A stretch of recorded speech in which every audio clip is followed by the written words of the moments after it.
Greetings, everyone. Happy New Year. And in the new year, I've decided I'm going to start a new series. I'm going to start Raid all over again. So, I am going to run it. Hopefully, this is going to work. This is a fresh new account. And I have, as you can see up top, a rudimentary plan for the best start of the game we possibly can. If you're new, welcome to Raid. Let me be your guide.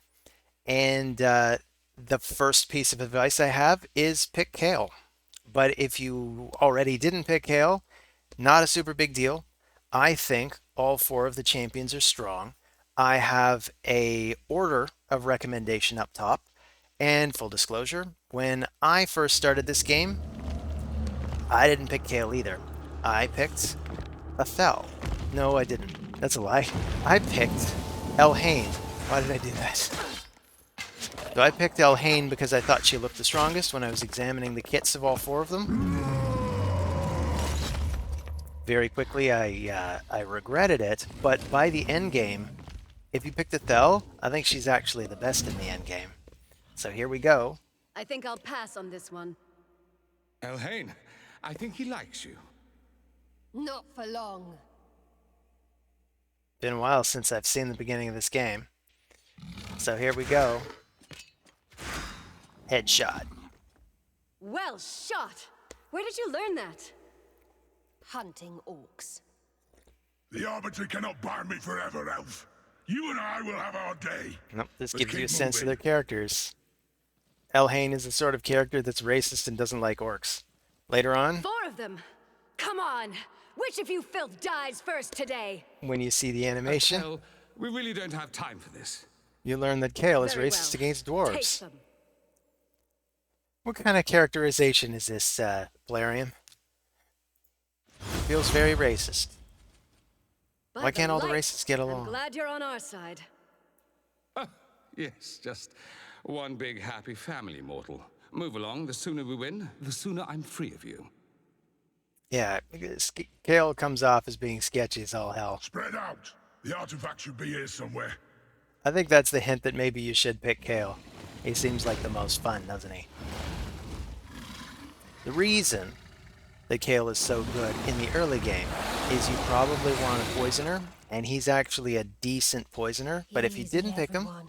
Every dragon has a weak spot. it's not a big deal. If I can hit it just right. Chances are, early on you'll get...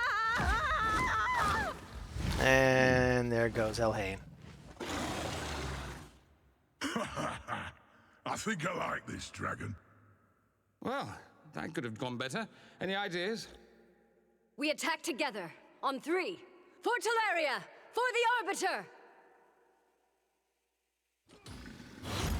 Anyway, early on, you're likely enough to pull an even better poisoner of a better category, or even in the same category, you can get Grave Chill Killer and I Frozen thought these Banshee. champions may have been the ones.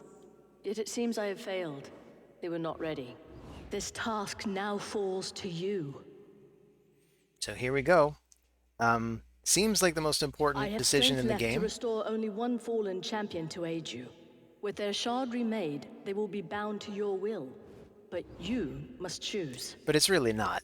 It's important in the early game, but towards the end game, you probably won't be using your starter that much. But as recommended, we're going to go with So Kale. be it. Awaken, warrior. This is your bastion. From here you will summon and train champions to fight the Dark One and his shadow.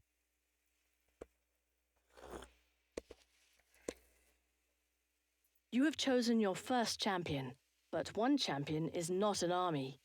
Use a mystery shard to summon another champion at the portal. So here we go. We're going to summon ourselves a sniper, if I recall correctly. Excellent. You've summoned an attack-type champion with great attack and support skills. Let's head to the campaign map and prepare your champions for their first taste of combat. So something kind of counterintuitive about this game is you get a bunch of champions. The game Behold, seems to Karok encourage Castle, you seat of King Tabor. This is where your journey begins. to build a full party right away. That's not actually the way you're I going to fear that play. the king and his bannerlords have fallen to the shadow. Once noble and just, he has brought war upon his allies and ruin on his people. The way you're going to play is you're going to build one champion at a time. Because if you try to build more than one champion at a time, you'll drive yourself You insane. and your champions must fight through his bannerlords, find him, and see if he has turned to Siroth.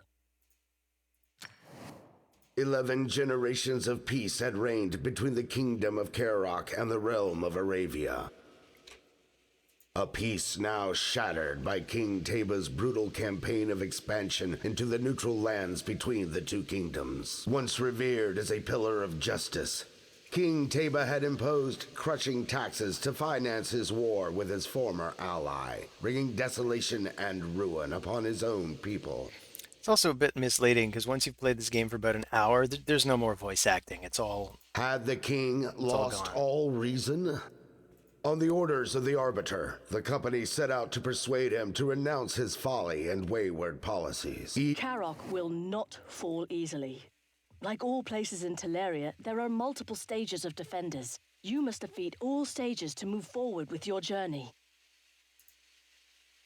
This is where you select your team and review the enemy champions before each battle. Each champion has unique skills and an affinity that makes them weak or strong against another. Magic beats spirit, spirit beats force, force beats magic, and void is special.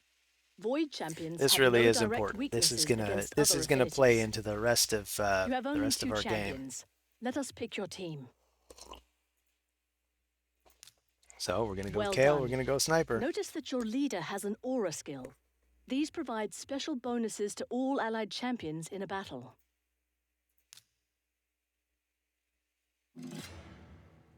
The arrows above each enemy's head show how your champion's affinity matches up against theirs. An affinity advantage means a more effective.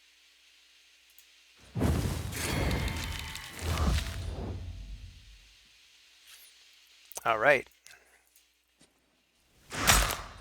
So first thing, we're gonna go at 2 times speed so we don't drive ourselves insane. I'm gonna pick my AoE because I'm not a dum-dum.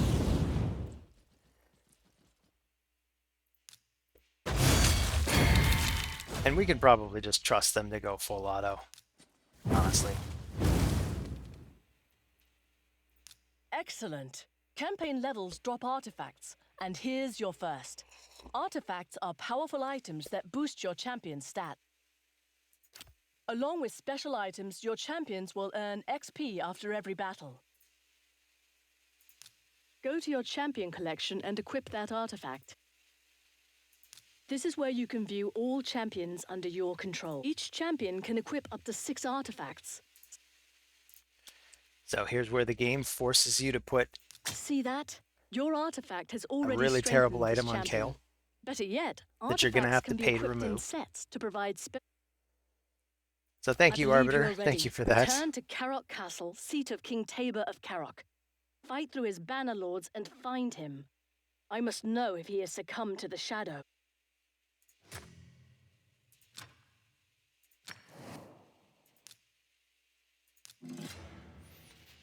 Anyway, we'll just play through this first section, which basically leads you by the hand anyway.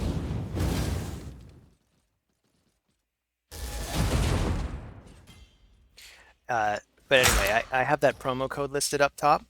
I am not entirely sure how long Monkey King is good for, but if it's still good, I think that's the code we want to go with. There are a number of promo codes that you can enter if you're, I think, within 48 hours of creating your account. Congratulations, you leveled up. Every time you level up, you'll get full energy, and here are your rewards from battle. And the one I recommend is Monkey King. If you've been Artifacts following can along be with equipped my... individually, but come in sets of 2 or 4. Okay, Equipping Arby. Okay. Special icons will show which artifact sets a champion is equipped with. Tap on the set icon to read more about which bonuses Anyway, it if gives you've been to your following champions. along with my my live arena fights, you know how much I like Sun Wukong, so he would be good to have on the new account for this year, provided he is available This to new set players boosts this your year. champion's Otherwise, HP by we can't have him. 15%. Life artifacts come in sets of 2.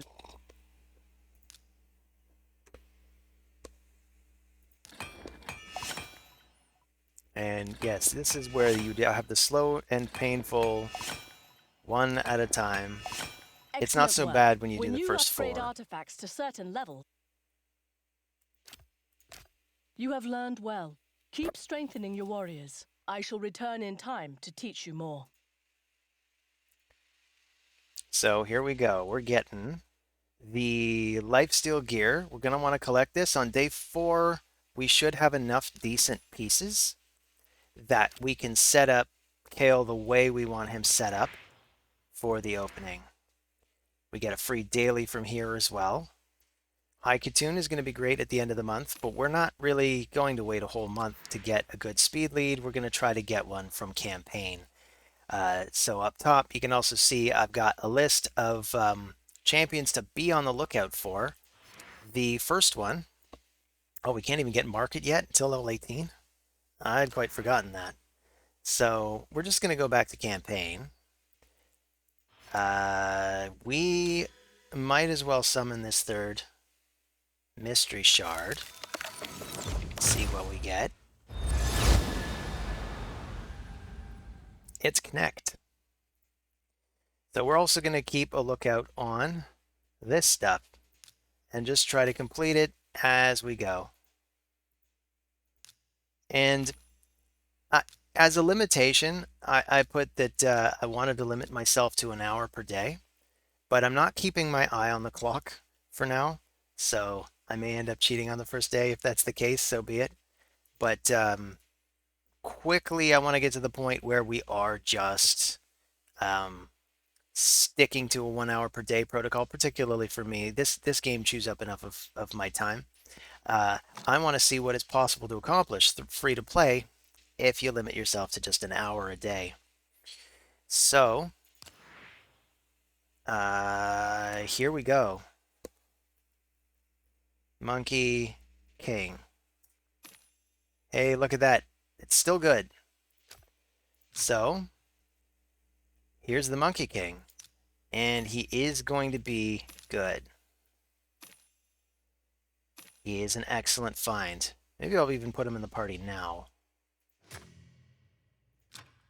So head to campaign, Kirok Castle, and really at this juncture we just want to push through campaign as quickly as possible. I'm going to take Sun Wukong. And if you get Kale decked out in lifesteal, he should be able to keep himself alive indefinitely, and Sun Wukong has a passive that keeps him alive as long as, or brings him back to life, I should say, as long as someone else is still alive. And this way you could probably two-man campaign pretty easily. It'd be even easier than my first playthrough, where I had Elhain, and I think my second one was another rare.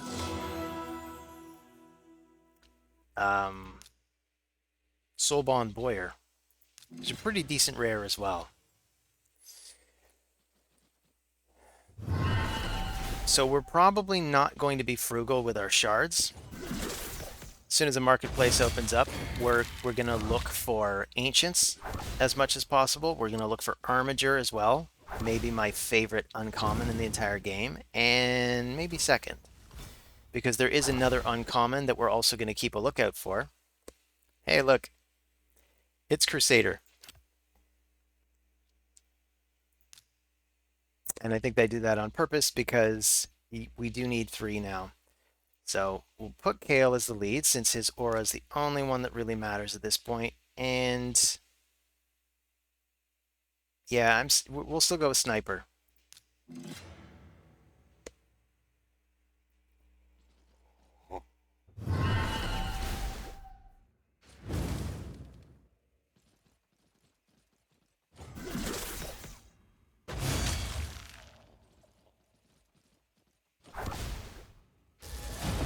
Sun Wukong hit like a champ there.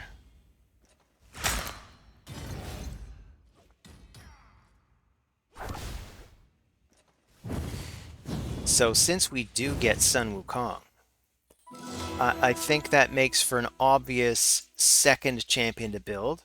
I'd say even if you get a nice Lego early on, like Sun Wukong, or you get lucky and you pull some other really cool Lego, still build Kale first, or whoever your starter was. If your starter was Galek, still build Galek first. Even though I think Galek is the weakest choice of the four, he's still great. The rares are a lot easier to build because you get a large number of rare books in the early game, and legendary skill tomes are incredibly rare. So it could be a long time before you even have enough books for one champion, and you don't necessarily want all those books to go into Sun Wukong. Maybe you want to save them for Shill of the Drakes when you get her on month 6. And that seems like a long time to wait, but that's kind of the way the game works. If you don't want to wait 6 months for a really good champion, maybe you shouldn't be playing Raid Shadow Legends. That's just the reality of the game. So it's best to really fully understand that now, at this early juncture, before you sink too much of your life into this game. But if you really get addicted to this game, you will probably still be here in 6 months, and getting Shill of the Drakes may be one of the most exciting points in the game because she unlocks so much. Although, if you're willing to do the referral shenanigans, you can actually get Jamarsa. Having overcome the castle guard, also the company leader called to mind how the Banner Lords had cried out their allegiance to their king, but also to Seroth. Was the king's warring folly prompted by the will of the Lord of Darkness? Upon interrogation, a fallen knight confessed that the king had not been seen at the castle for many a month. His orders were being relayed by messenger from his encampment on the Eastern Front. This meant only one thing. The company would have to pass through the war-torn city of Arnok. So here we go to Arnok. And we got a complete set of gear. You always get War Priest here. And she's probably going to be a pretty good champion to include in the main party because she does heal.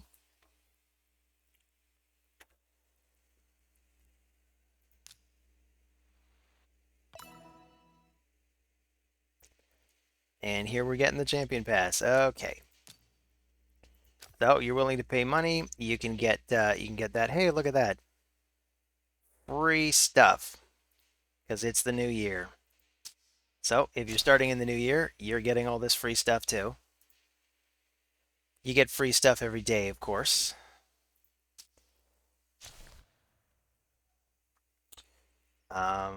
So let's check out the list. So first order of business was to pick the starter. We got it.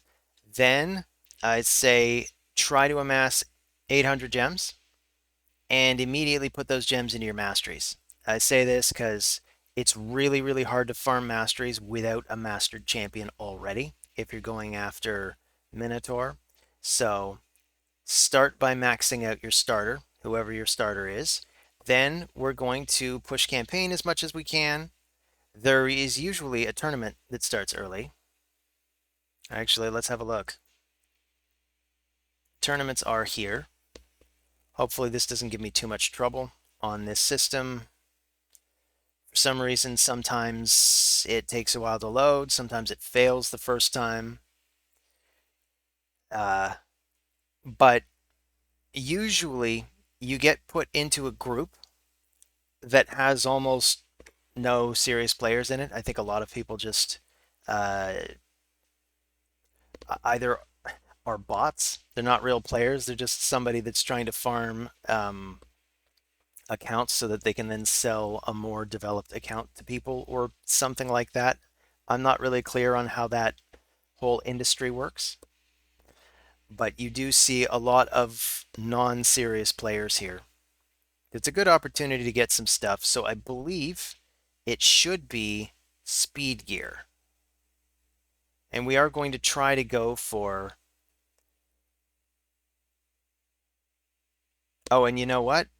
We don't have to fight for it. It's the final milestone, so this is a good sign. So all we need to do is acquire 1,000 points. And really, you get points for completing various stages for the first time. I think that includes dungeons. So yeah, it looks like it. So basically, we just want to push to complete as much of the game as we can in the first 48 hours.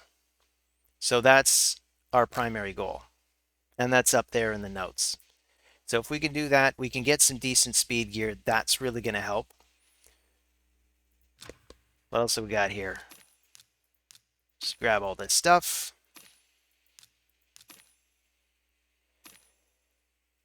So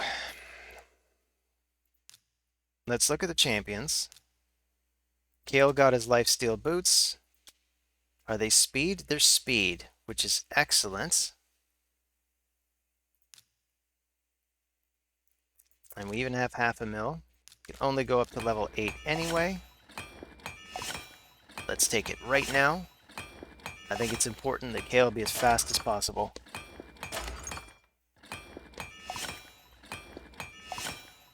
Now, hopefully I'm not wrong about this, and these boots are always speed boots. Because if that's the case, then this is an extremely reliable piece of gear.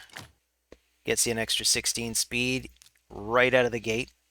It'll be up to, I think it maxes out at 35 at 4 stars, so that's going to be good. So let's head back to the campaign, and let's keep pushing. The once glorious city of Arnok had fallen into ruin. Peopled by desperate refugees, it had become an unclean place made darker by unknown horrors spawned in the... To go through it safely would take... They would venture into the... Yeah. I can only stand to listen to that for so long.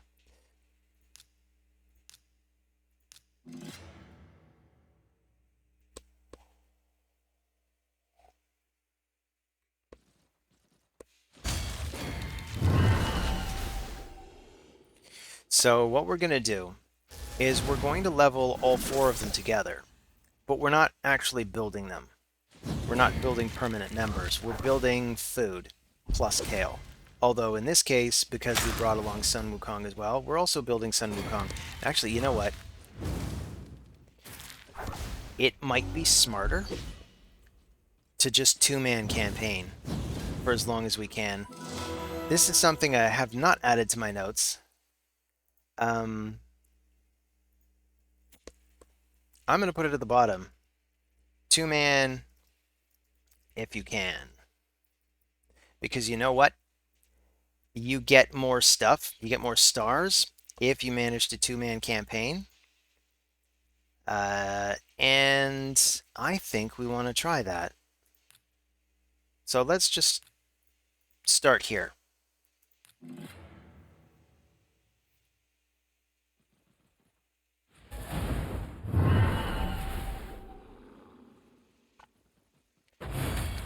We'll get more rewards faster.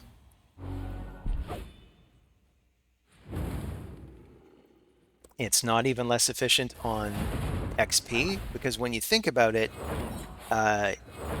each champion that you've brought is now getting twice as much XP, because you get a constant amount of XP from campaign.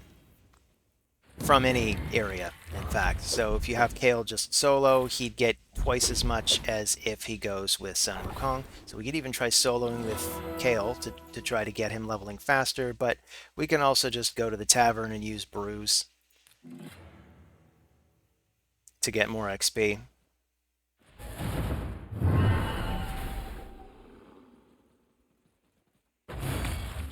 So we didn't get lucky in Area 1 and find any champions from there.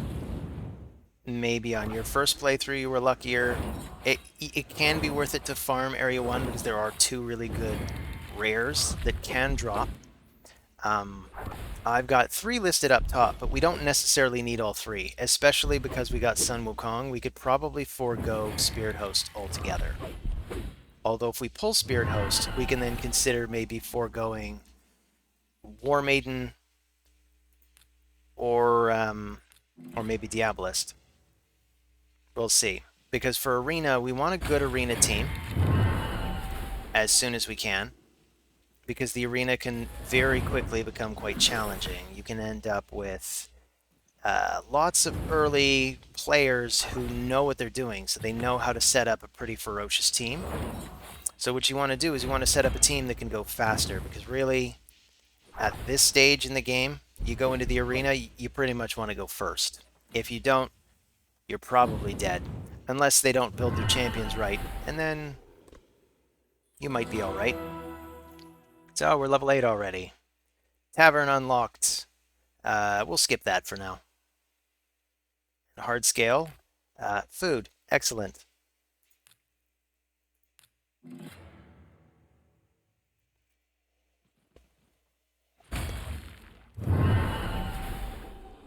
So let's see, how's the timing of this working out? I said we'd limit ourselves to an hour, so we're at about 26 minutes in.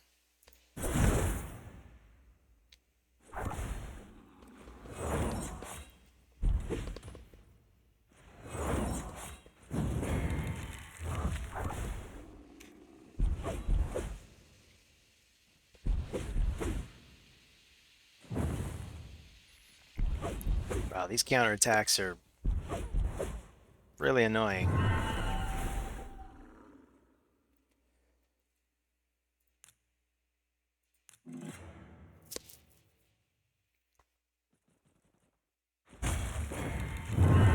So with Sun Wukong, the plan is going to be to put the best damaging gear on him. I think he's going to be the nuclear missile of the account. We don't have to worry about giving him sustainability like we do Kale. So Kale we want a lifesteal. Sun Wukong can probably be in a bunch of mismatched pieces of gear that just do the most damage. It's doubtful we'll get any particularly good sets at this point, but you never know. We can try to farm Fire Knight and see if we can get enough Savage pieces, but it could be a while.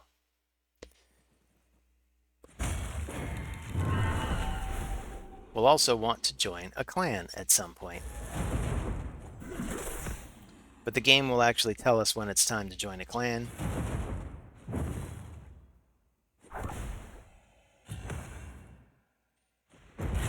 And here's Fushan. What a great champion. I still don't have a Fushan on my main account.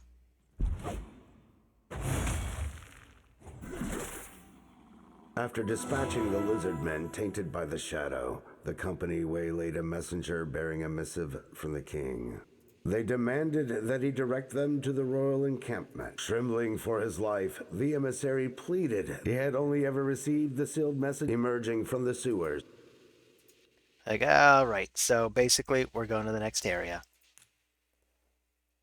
At last, they arrived at Narbuk, where At last, Narbuk. Filled with dead things.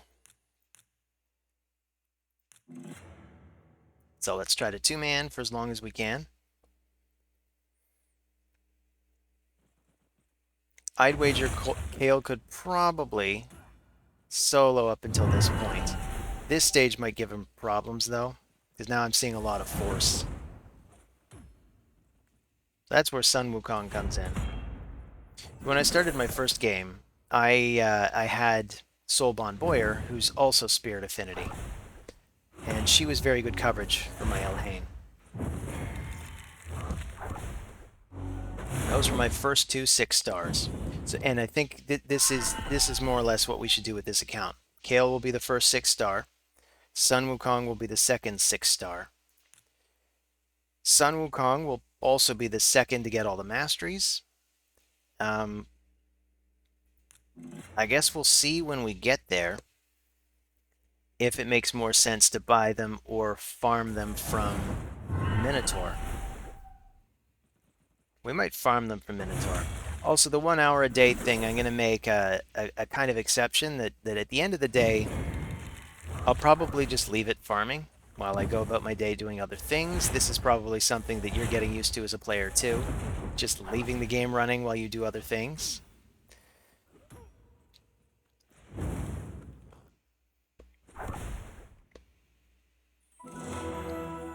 The game where you hurry up and wait while it does other things. So clans. We could join a clan now. Let's go. Let's find a good clan to join. Let's search. Actually, we can go to the rankings. No clans found.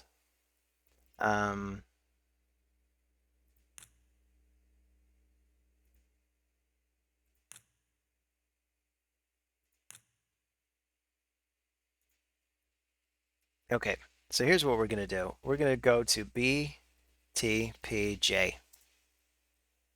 Hey, look, it's open and there's room. So I'm going to join my own junior clan.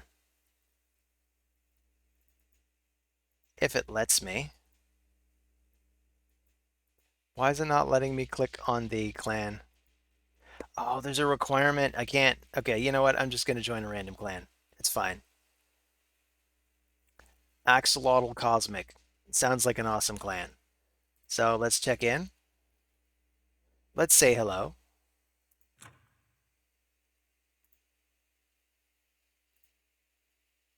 Please, no one kick me.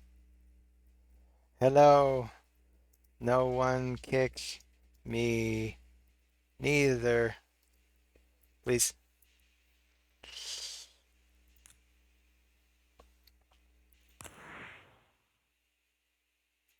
And we got a progression reward. Hey, it's a rare skill tome. That's going to be good. We can put we could put these in Kale right now. This is the Tavern, the main place where you upgrade and improve your champions. You can sacrifice weaker champions to get leveling up increases a champion's stats, making their skills even stronger. So let's see. Upgrading skills is the key to maximize. We have one book for now. Epic and legendary skill tomes are extremely rare, so don't waste them. You never want to use a legendary tome upgrading a rare champion. Interesting. They changed the text, but it is, of course, the voice acting from when they started the game, so you can hear her saying different things than you're reading. But yeah, don't use your mythical tomes on your rare champions. Man, mythical books are so... I mean, you probably won't even get a mythical book for a long time. But legendary books, you want to hold on to those for your legendary champions. I'm going to hold off on Kale's one book for now, because I want to make sure we're not using it at the wrong time. Because some of these missions are like, finish booking out a champion, and you don't want to finish booking out a champion right before you unlock it. So win 5 classic arena battles. Clear stage 3 of the Magic Keep. Alright, so let's keep going with campaign. If plowing through campaign bores you, I'm going to try to do some chapter headings, so it's not quite so tedious. I think I'm even going to come in and just finish this so I can finish the area for good.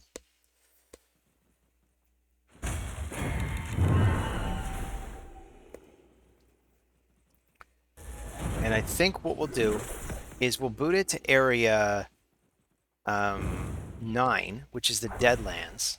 That way we can try to farm for a War Maiden and a Shield Guard. Both champions are excellent. Shield Guard is an uncommon, so he's a lot likelier to drop in the first place, so we can very quickly build him up and book him out with the duplicates that we get, while we search for War Maiden. Of course, we might get lucky and find War Maiden first. Unclear. So we got this for 48 hours now, which is good. That's going to last as long as the 48-hour tournament period. Do we want Kirok? Yeah, let's just complete Kirok again. So I apologize for this. We're backtracking a little, but I like the idea of completing this. in such a way that we can get all 3 stars. We get more one-time bonuses out of it.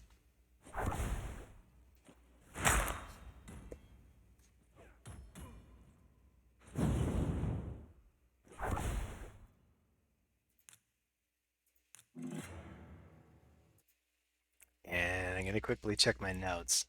So really, by day 4 to 6, we want to have the full lifesteal thing. So anything that I put after this, we're probably not worried about yet. Like, we don't have a reviver yet. Unless you want to do the referral thing, you can't really reliably find a reviver before day 7, where you get Shaman. But we can focus on number 4 here. And, you know, pushing dungeons as far as possible. We could probably move this up in the notes. I don't know where. I'll figure that out later. By day 2, I'll probably have put that up earlier, but for now, let's keep going. So dungeons are unlocked. Here they are. But we're not going to go to them yet. We're not going to go to them. We're just going to complete this boss. Oh, wait. I didn't do that right. I don't want to waste energy, though. We have to complete it again anyway. We're farming, apparently. We're farming the boss. One of the weird things about this is that the boss actually drops the worst XP of the of all 7 of the stages in every area. I'm not sure I understand why that is. I mean, the boss is definitely the most challenging enemy, but it's like, I don't know, because there's only one. It's as if the argument is, well, you're defeating fewer enemies. So I just, you know what? I really whiffed that. We'll go back later. We'll just go back later. Let's keep going. So the interesting thing is early on in the game, you keep getting these one-time bonuses of more energy. So even though the energy supply is pitifully low, we keep getting overstock of it. So this can keep you playing for hours, if not days. So that's another thing to watch out for, is that at first they're going to get you hooked on getting to the next level and all the dopamine rushes you get from that. And it does feel nice, you know, we're getting this sense of progress here. Our champions are getting stronger, we're getting to harder stages, we're learning how the game works.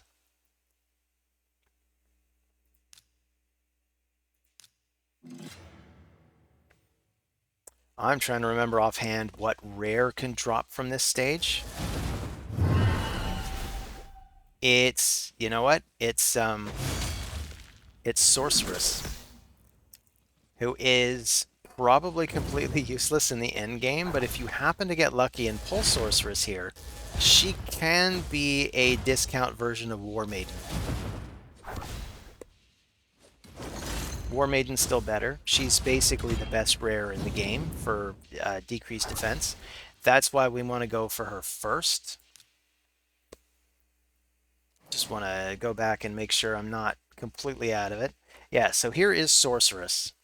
And she has the decreased defense. And she gets even the big version if you ascend her. And not as good as War Maiden's. War Maiden's is the most reliable. But in a pinch, if you're too impatient to wait for War Maiden and you happen to get Sorceress, you can use her. There are, of course, epics and legendaries that also do the big decreased defense on the entire team. Oh, I don't have a name yet. I'm like, who is this player person that's saying the exact same thing as me? It's me. I haven't given myself a name yet.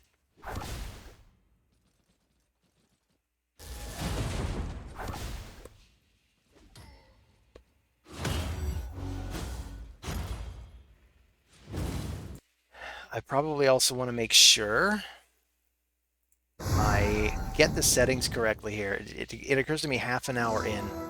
I hope I haven't screwed this up and that I'm horribly out of sync. So hey, look.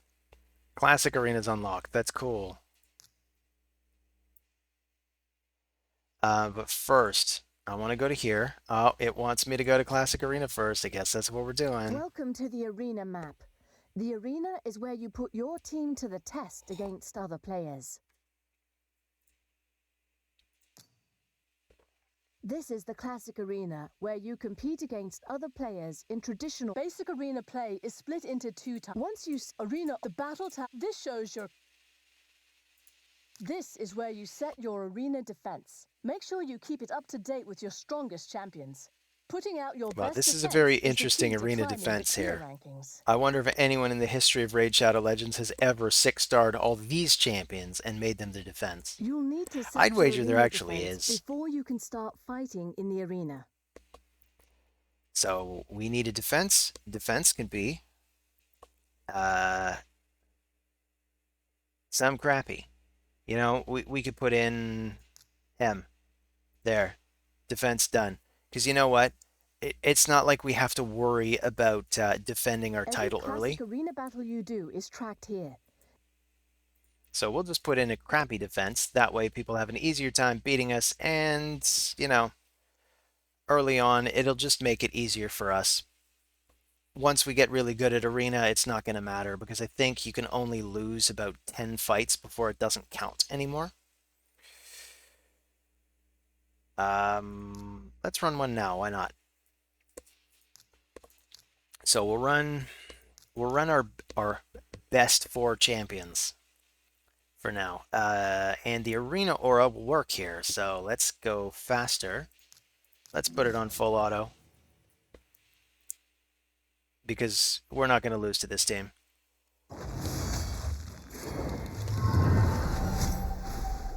And we're going to put it at 2 times speed. Maybe we are going to lose to this team. Yeah, we don't have very good gear. Well, let this be a lesson. Make sure to gear your champions properly.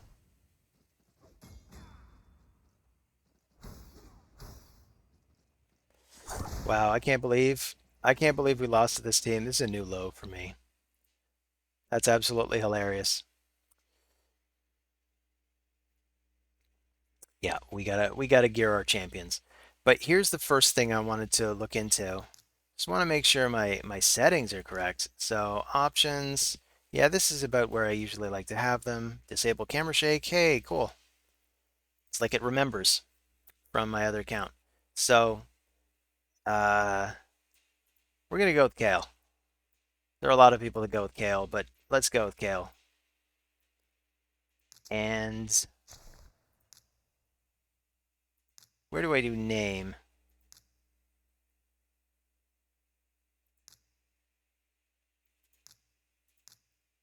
It'll probably give us the option to do our name at some point, right?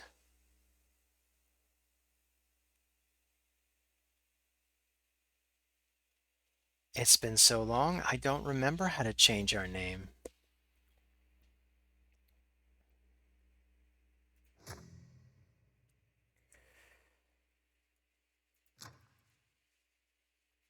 So, dungeons. No, not yet. You know what? We're not ready for dungeons. We're going to keep going with campaign. As far as we can.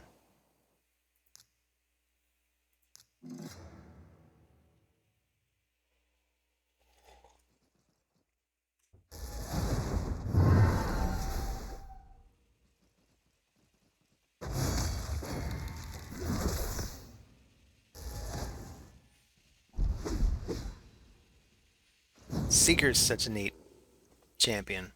I remember getting Seeker the first time I played through this game. And he transformed my account. I started using him as my arena speed booster. And just something else at this juncture. I mean, later on in the game, when you manage to get Arby, when you do all the missions, she is of course way better than even Seeker. But Seeker, if you ever pull him, he's always good. I mean, he's actually an integral part of my end game clan boss team. I still use him.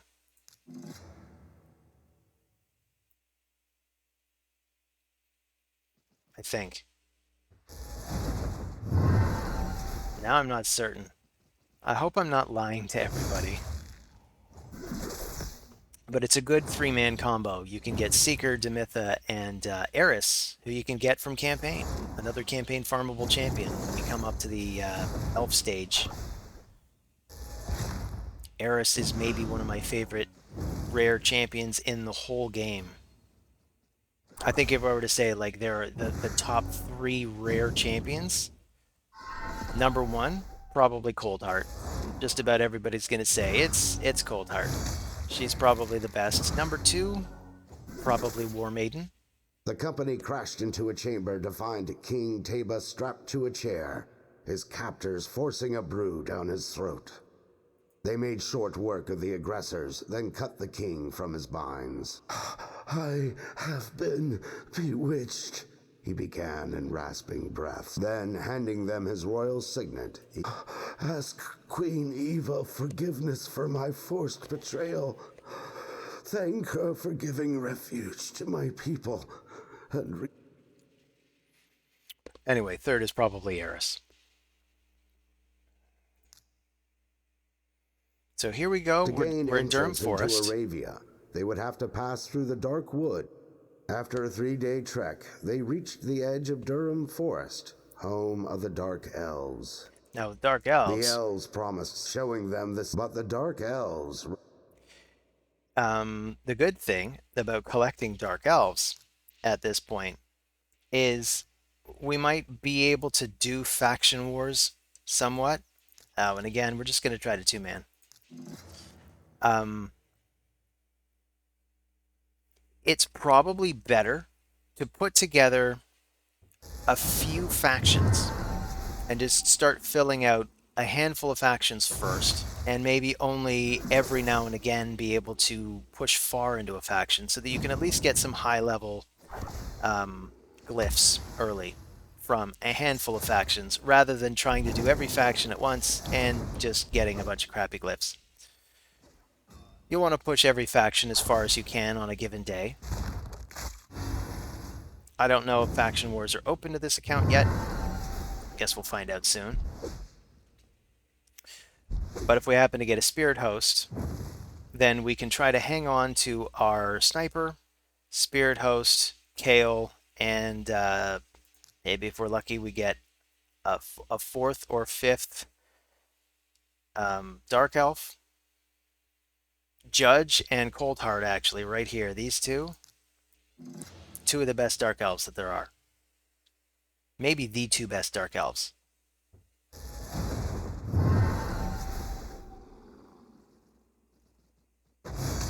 In my opinion. Although most people are of the opinion that Coldheart is the best. And it's pretty easy to see if you examine Coldheart's kit.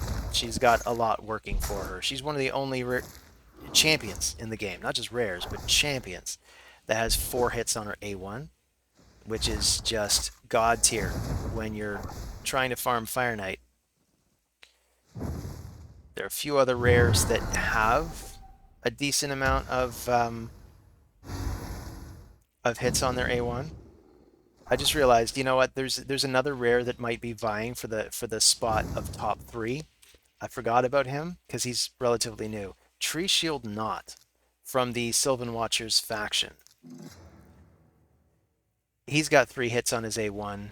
He's got a heal. He's got a double revive, and I think he's the only rare in the game that has a double revive. So if we happen to pull him from a Void Shard, we don't even have a Void Shard yet, but if we happen to get a Void Shard and then we happen to pull Tree Shield Knot or Coldheart, we are extremely lucky. Those are like 2 of the best that you can pull from a Void Shard. Bellower's another fantastic one. Gear Grinder's another fantastic one. We'll cross that bridge when we get there, of course. Getting a little ahead of myself here, but I get very excited about planning the account. So we got the Great Hall. That we don't need to look at that now. We're not going to have much of anything yet. We probably want to start with either magic bonuses or spirit bonuses, depending on whether we want to work towards Kale or Sun Wukong as our main nuker. There's also a a challenge that requires you to unlock the first level of attack in each one. But damage-wise, crit damage seems to outscale attack, so it's probably better to build that first. But if you don't have a good crit rate, it doesn't matter.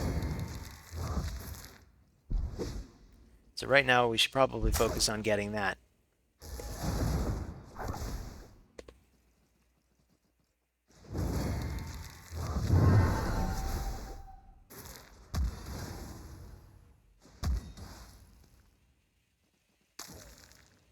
Uh-oh, looks like we may be close to meeting our match. Alright, well, we made it. Moving on.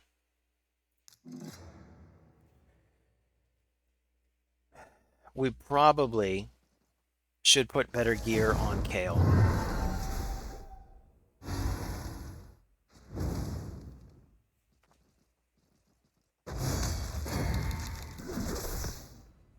But I'm impatient. I'm trying to force my way here.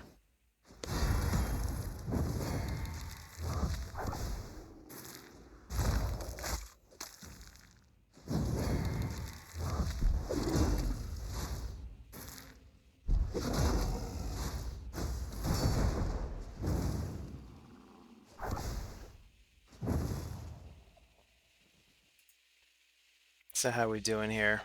51 minutes. Rapidly getting to the 1 hour mark.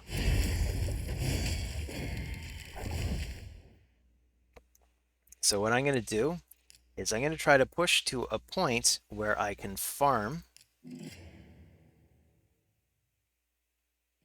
love it if we could get to area 9. Maybe I'll stubbornly push to area 9, unless we hit a wall. But we could probably try to farm area 4 and see if we get a spirit host.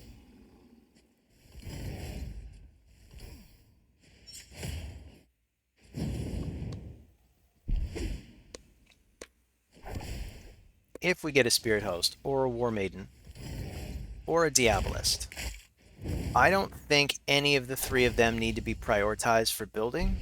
So what the plan would be to 6-star Kale first, then 6-star Sun Wukong, then maybe Diabolist, or maybe War Maiden.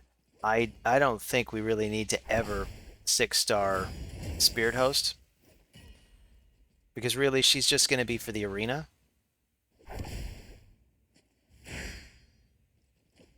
Come on, Sun Wukong, you can do it. Of course, I did want a 2-man anyway.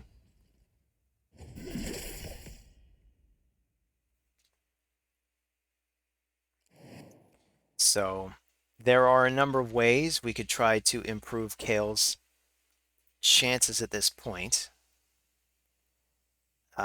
We can try to 4-star him.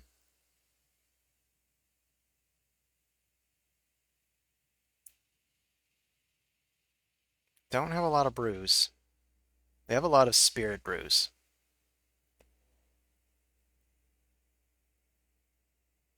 Do we want to use those now?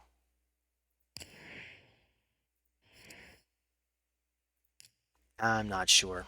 So maybe the most sensible thing to do is to get better gear on Kale. So what have we got?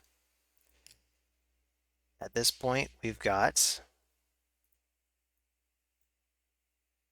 Maybe we'll go for crit rate. Nothing. Crit damage. Nothing. Oof. What about attack percent? We got an attack percent chest. We can try to go for 8 here.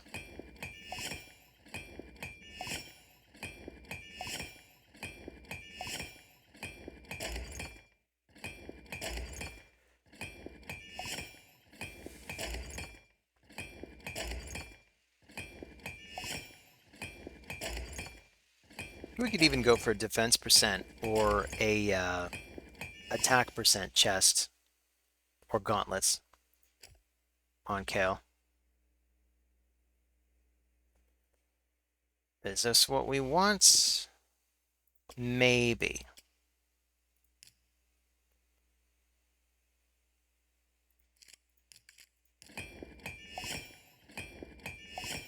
And given that we really have nothing other than attack gauntlets, you know what? I'm going to put these on Sun Wukong.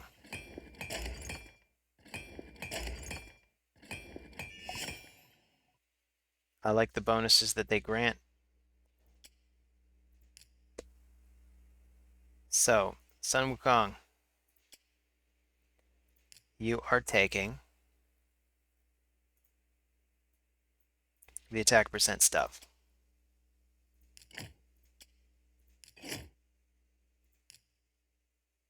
And we even get a nice little bonus here to offense.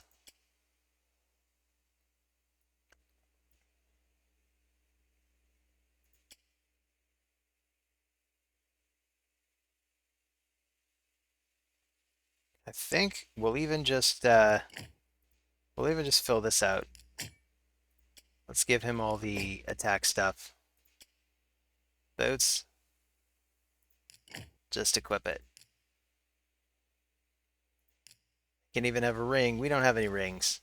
Could be a while before we have any rings. For Kale, let's see. Do we have any HP percent stuff? We do. HP percent gauntlets and a chest. This is what I'm going to put on Kale for now. I think this is going to help with survivability a lot.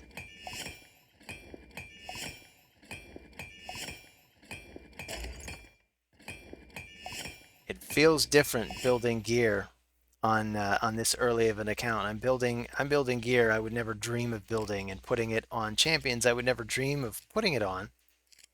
I mean, if we treat Kale as a poisoner, then maybe it does make sense for him to be in HP percent stuff.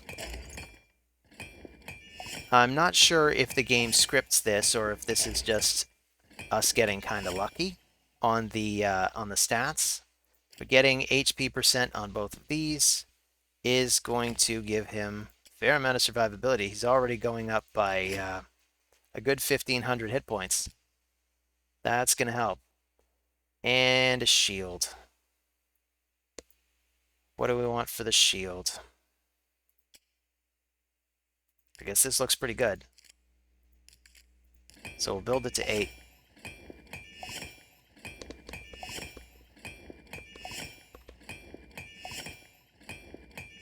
Accuracy's always good on Kale. Accuracy means those poisons will land more often. And hey, look at that. Double accuracy roll. So equip.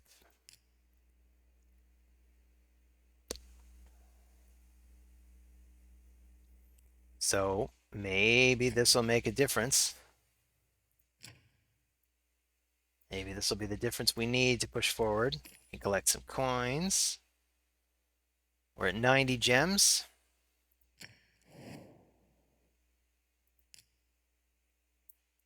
Let's just go ahead and fight the boss.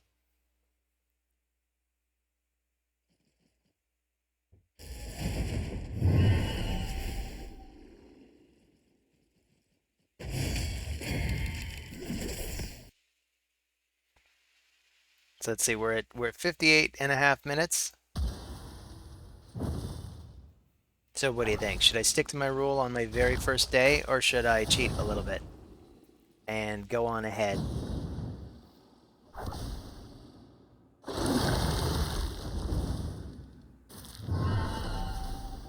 course, you're probably thinking, yeah, but if you have to ask, chances are you already know the answer. Because if you set a rigid rule and you're like, should I break my own rule? The ugly truth of the Dark Elves was now known. Preying on the desperation of the refugees, they had offered 2 paths. The rich man, the company known for her exceptional beauty. So our heroes joined. And we got Mage Killer. Maybe the best uncommon Dark Elf in the game. Maybe, I don't know. They're pretty bad.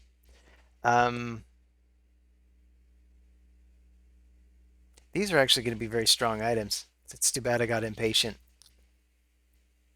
Could probably put those on Kale. Arriving at the snow-clad moor that sloped down to Felwyn's Gate, the company surveyed the grim scene before a multitude. Ogren, the company agreed. All right, so we're gonna keep going. We're gonna do the ogres.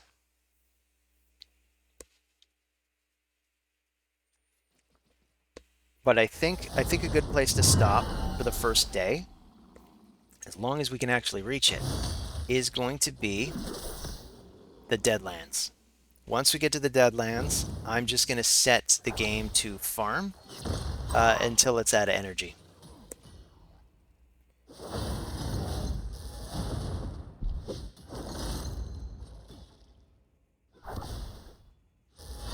And what I might do is I'll stop recording, but I'll run it, and I might tack on a little addendum at the end about exactly what we got while farming.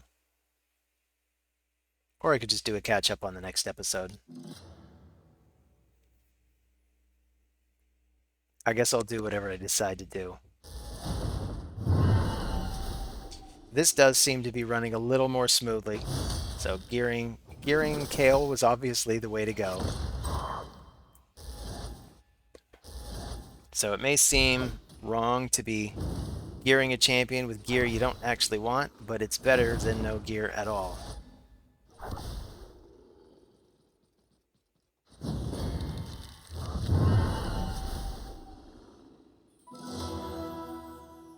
Also, when we start farming, hopefully we get lucky and pull a couple of rares we don't necessarily want, so they can just be instant 3-star chickens. Otherwise, we have to make 3-star chickens out of 2-star chickens, and that takes a bit longer.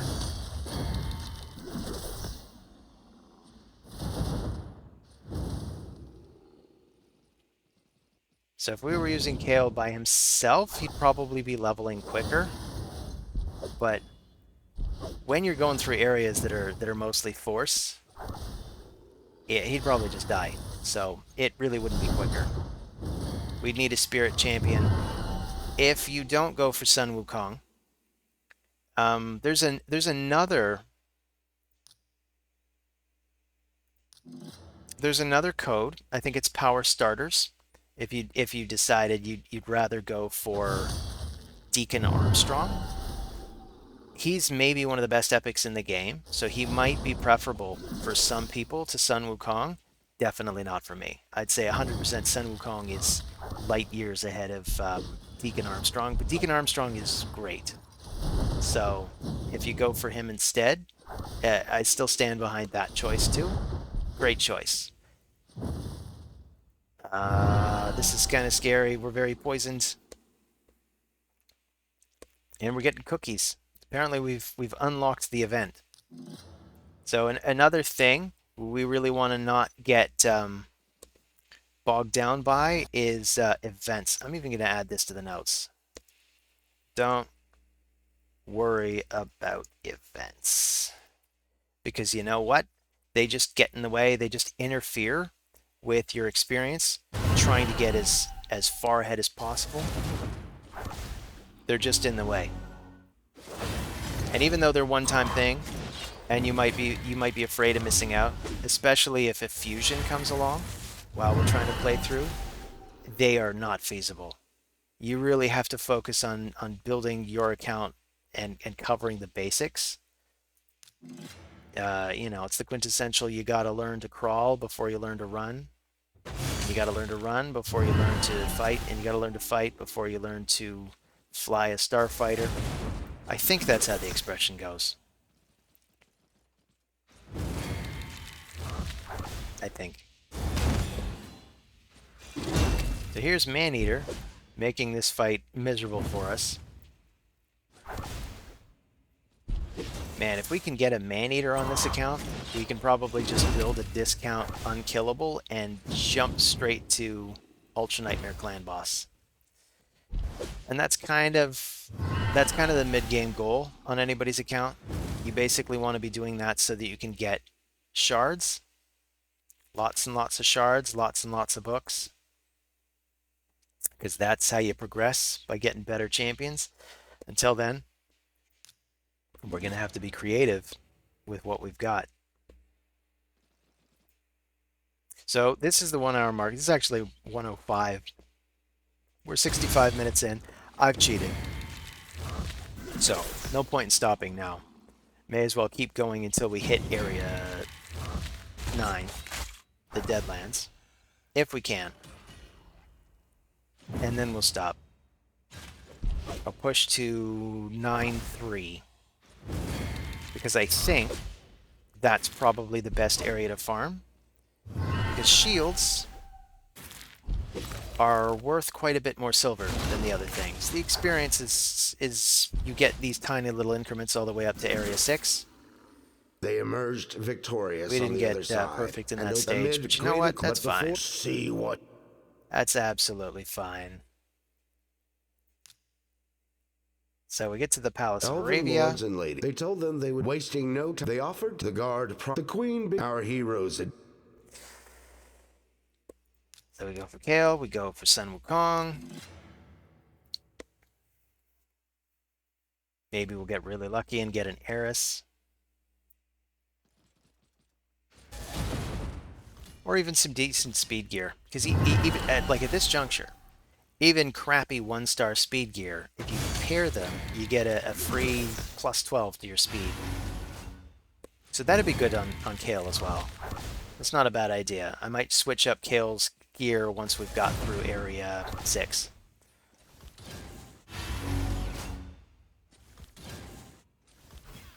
It can even be worth it to linger in 6-6 because we could just try to farm 3-star speed boots.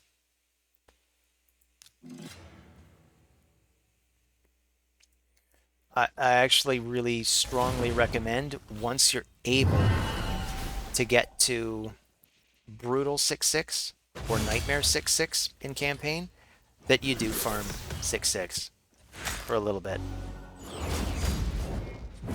Because it can take forever to get really good speed boots from the dragon. And even though they're probably just common speed boots that drop in campaign, they're probably just as good. Because the main stats, all you care about on speed boots. Realistically, it's all you care about. Hey, the Guardian Ring. For now, let's skip it. There's not really going to be much there for us.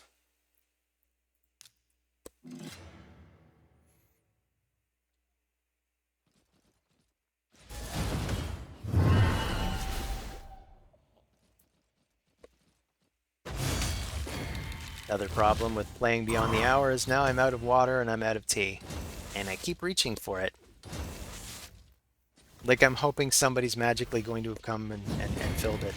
I don't have any magic refill fairies. I have to get up and do it myself. It's also probably a good idea to like get up and move around and do stuff at least once an hour.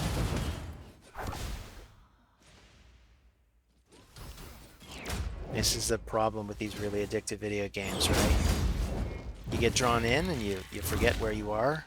I have read horror stories about people dying because they couldn't stop playing video games. Not that that's super common. Uh-oh, we're in trouble. So that didn't work.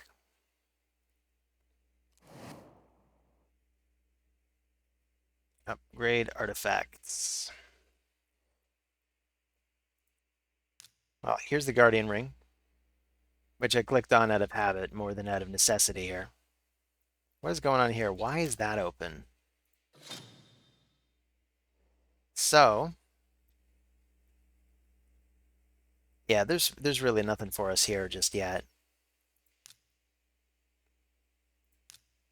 But we can try to speed up Kale at this point. Let's upgrade these 2 items. Just take the 2 of them to level 8.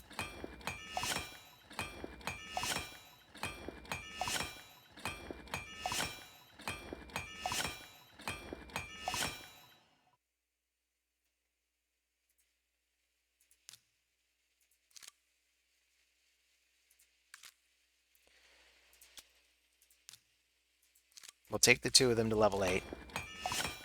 We'll put them on Kale. He will be faster again. Maybe that'll help us get through that area. I'm hoping it does.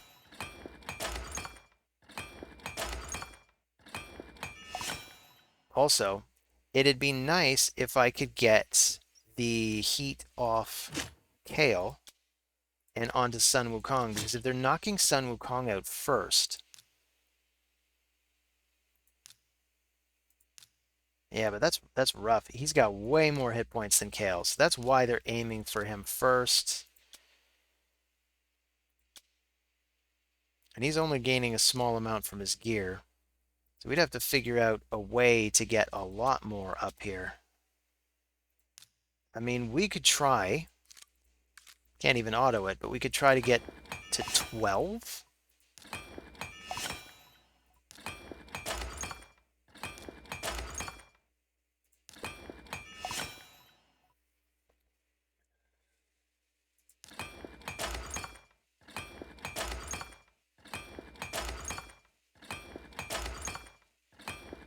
Of course, by taking off the extra life sets, we're losing some of the extra life that we gave him. And we're looking at this number slowly tick down until it vanishes. We're not going to be able to bring anything to 16. We're definitely going to run out of silver before that happens, so we're not going to try. An extra 5%? That doesn't even seem worth it, does it?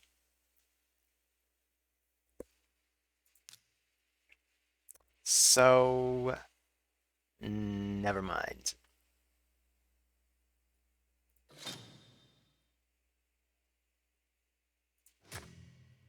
So let's get back into campaign.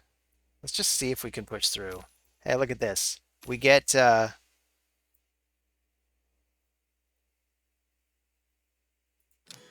we got an ancient shard. Let's go for it right now. So we got the progressive shard events. We already don't have the voice acting anymore. That's okay. So at this juncture, who do we need? I actually want to know more about these champions. Vogoth is probably the one I'd recommend, and maybe Truath is the one I'd recommend. Because we need support. Healing support. So let's do it. RNGesus, hey, you want to give us one of these? That would be very nice. And we're not going to wait for an event. We need champions now. So, it's Skink. He's food.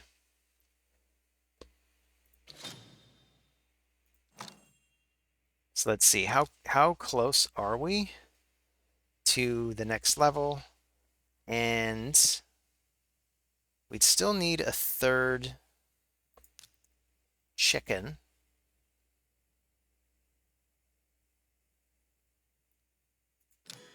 Let's actually just go ahead and pull all the shards.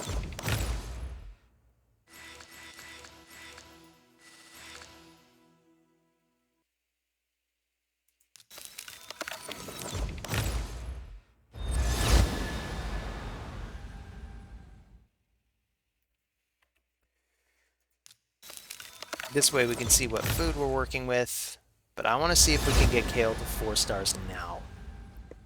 That should help quite a bit as well.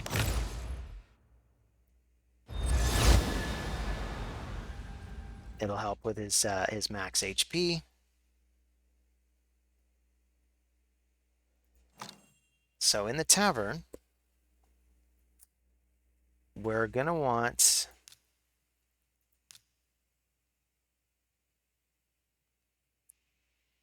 this is what I'm gonna do. We're gonna take 3 champions, and we're gonna take a brew. This is just enough to get him to the maximum. When a champion hits the maximum level for their rank, you need to upgrade. And we're gonna rank him up.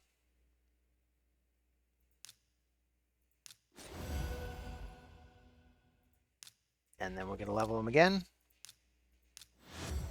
And we're gonna rank him up. So we'll get rid of, I don't know, these two.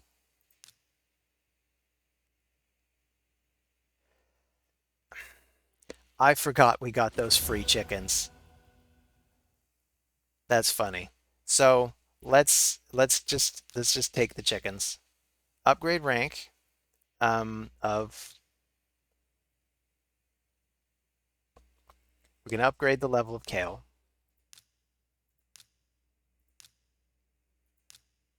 Can he reach max level? Yes, he can. Excellent.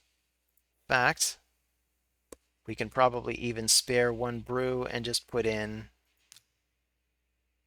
champion. That's a little more cost effective. Go to upgrade rank. We're just going to use the chickens. And I might even just use the other brews. Gets him to level 23. Great. More stats. So his base is at least higher than it was, and he's going to continue to gain more. That's going to be important. He's still not really as close as I would like to get more attention on Sun Wukong. It's 9,000. Sun Wukong is at a little more. We could try to remove this helmet. I mean, there's HP percent on all of it. So that's actually bringing stuff up quite a bit.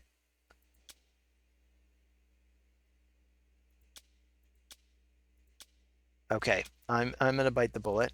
I'm gonna remove all this stuff. Feels bad to have to remove everything, but basically, if we can get him to have a little bit less HP than Kale, he's still got more. 93 to 1. Kale, what are you at? 9,000.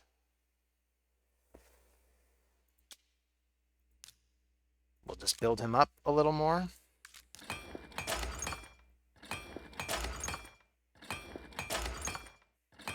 Hopefully not run out of silver in the process.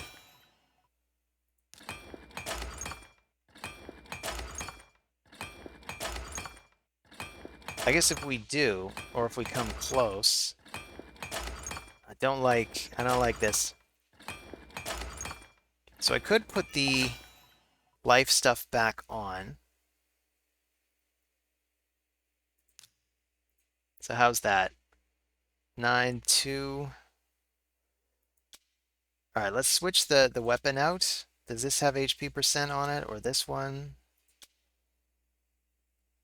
I mean, this is probably good enough.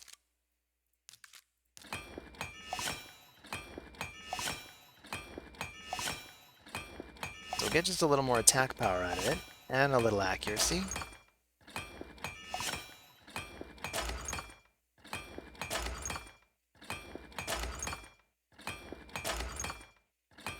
Oh, come on, game.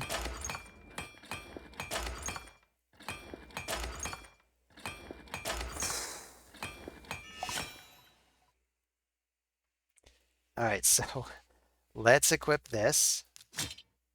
And the game should start prioritizing attacking Sun Wukong. Hopefully, this will help us stay alive better when we're running campaign.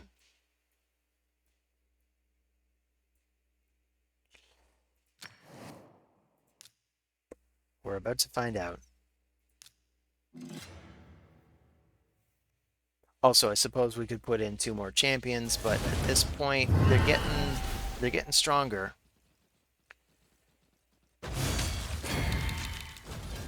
Food champions may not last all that long. But they are aiming for Sun Wukong. That's a good sign.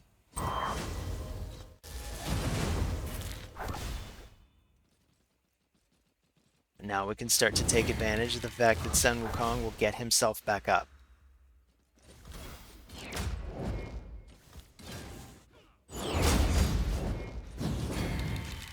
And there's Hyria trying to mess with my plan. ally attacking Kale. Come on, Hyria. You're making me look like an idiot. Come on, Sun Wukong. Oh, he's not ascended. He'll only do it if he's ascended.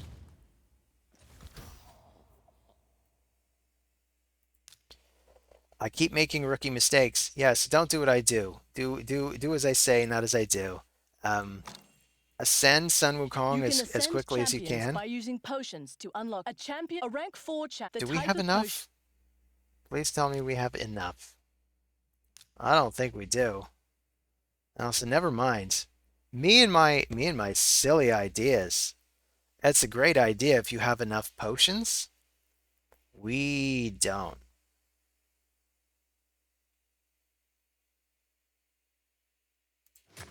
So I'm gonna head to campaign one more time. And I'm going to add some food champions. Start with these two.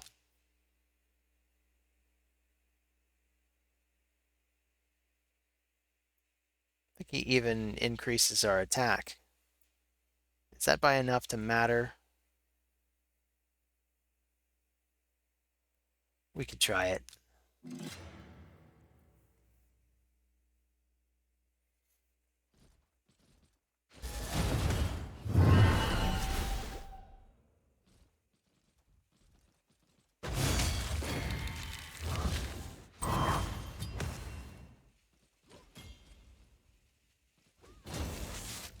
So come on, guys. Don't let me down.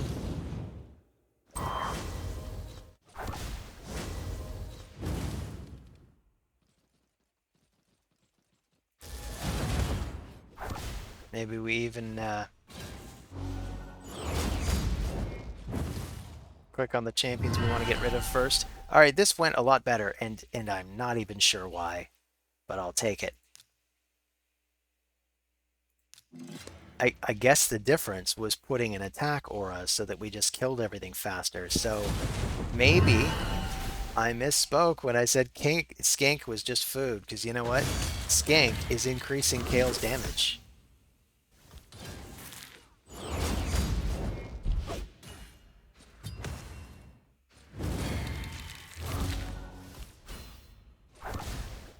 And War Priest is also improving Kale's damage by putting the increase attack up.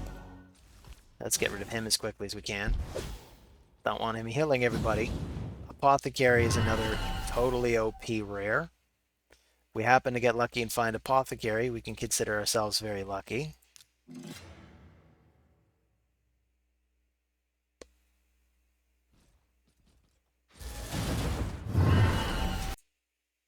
So how are we doing? 1 hour 23. Really want to boot it to area 9.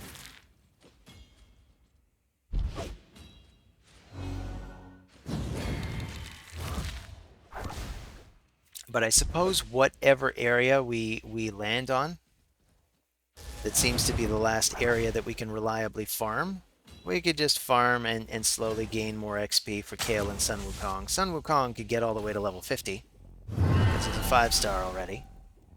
Kale could get to level 40, and he will be stronger there. So these are good to know. So here we are at area 6-6. Maybe we'll get lucky and get some speed boots. Mind you, Kale's already got better speed boots. Maybe if there was one piece of gear that I brought to level 12, maybe it should have been Kale's boots, rather than the other things as well.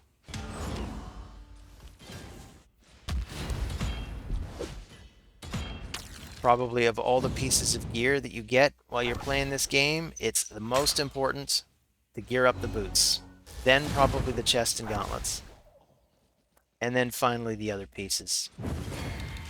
Speed on the boots is generally the best stat.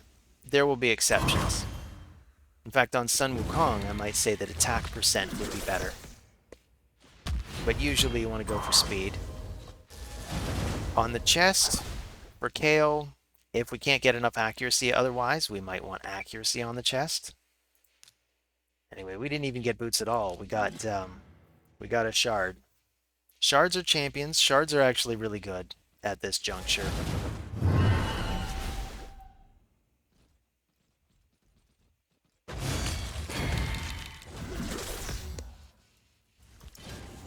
My name is Gavin, by the way.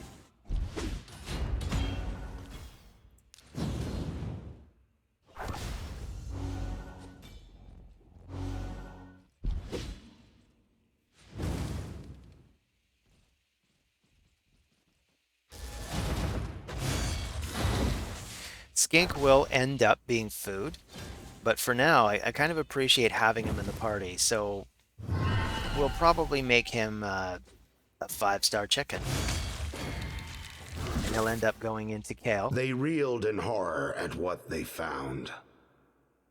Having exchanged the grace of the Eldar for the dark power of the Shadow, it was she who had betrayed the king, had fomented the war between Kirok and Aravia. But to what end? What bargain had she struck? The company now realized that the Skinwalkers had barred Felwyn's gate for good reason. Donning their cloaks, the heroes fled the palace. They then joined the refugees traveling under the escort of the Sacred Order. So we got some immortal gear. That's cool. That's going to be really good on our Stepping reviver. inside the township of Tilshire, When we the get company realized they had entered a trap, for the gates were slammed shut and barred behind them. The people, visibly entranced, were herded by orcish guards to an inner court where Bad El-Khazar, the dark necromancer, was lording his power with the scepter of Surath. Sensing the presence of stronger spirits, here's the OG bad guy. necromancer's sudden guards, arrest them! They are the queen killers. The OG bad guy. We're going up against Bad El-Khazar. Does he still seem like the OG bad guy at this point with all the completely overpowered champions we've got now? I don't know. What do you think?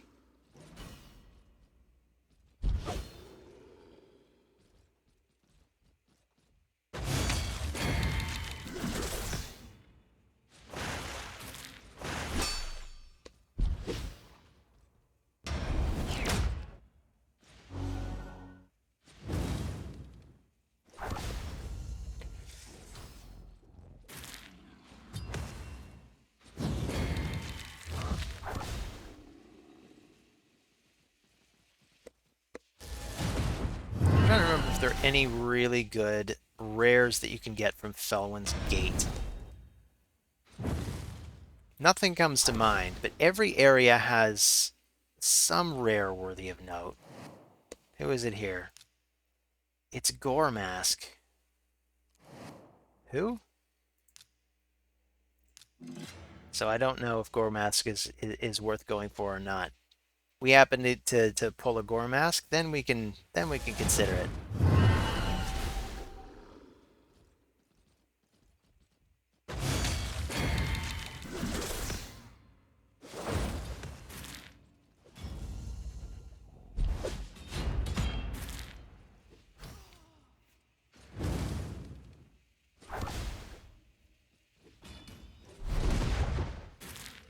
I'm beginning to wonder if we should go ahead and deck out this whole team in gear. Because at this point, we might need the food champions to help us continue to push through.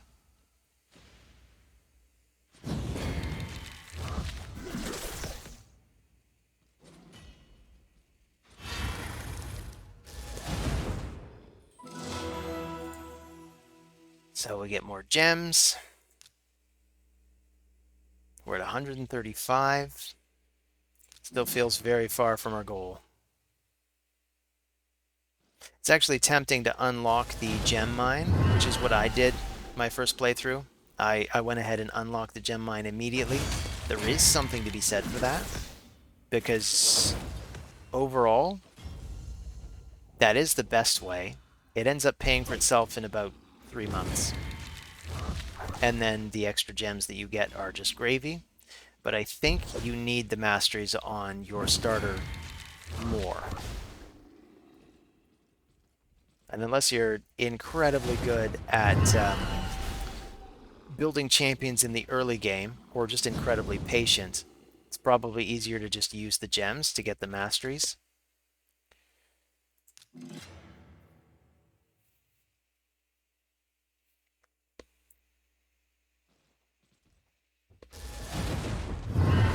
Once our player level is 18, we can start visiting the market too, and looking for one of my favorite uncommons, Armiger.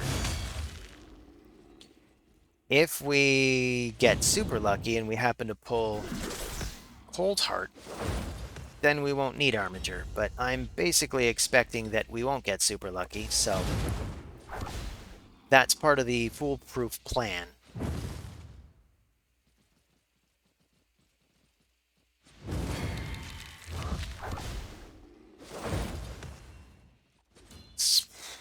Skull Crusher's going to go unkillable here.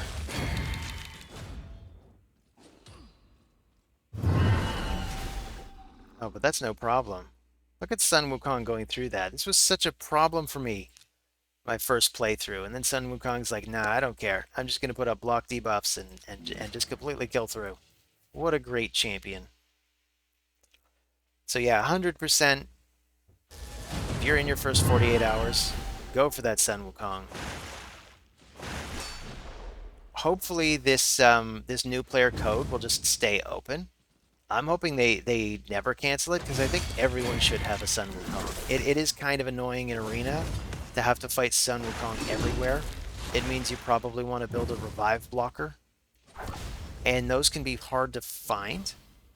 But I think I mentioned this earlier in the video, but I will restate this. With Sun Wukong, a really good counter can be Conqueror, a farmable champion from Area 1. So if we want to farm Arena and we end up hitting a wall where we're fighting lots of Sun Wukongs, we could probably get him and make him the secondary nuker, but we could also probably use Sun Wukong as our secondary nuker, and then we have a Sun Wukong too. I guess we'll cross that bridge when we get there. So how are we doing? We're at about the 90-minute mark here. So I'm hoping we don't go more than about 2 hours before getting to the point where we could just farm War Maiden.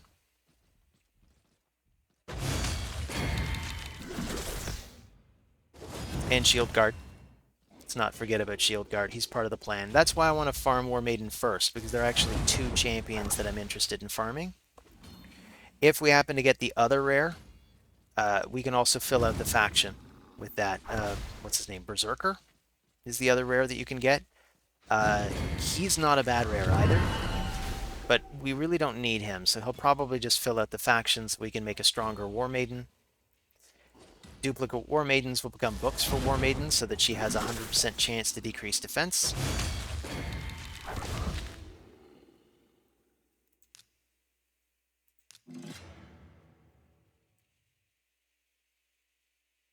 And if we can get to the next area, we can also get a Templar who's got a really cool kit. He's another one of my favorite rares, the Templar from Area 8. He can go block damage for a turn. That can help you survive against the likes of even Bommel. He's a rare that can solo Bommel. I think he might be the only rare that can solo Bommel in the entire game, come to think of it.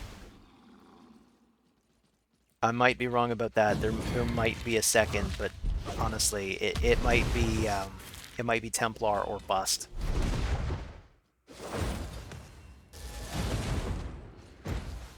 Oh, this is looking kind of grim.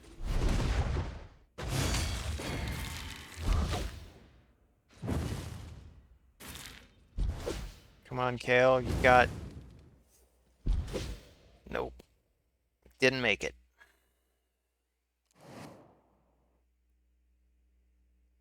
So we can try for some more gear on the champions. I mean, at this point, we could even try to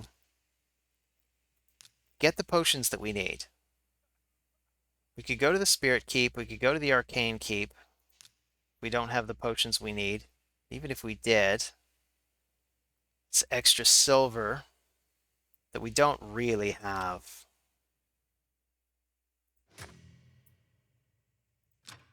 So why not? We can go to the Arcane Keep.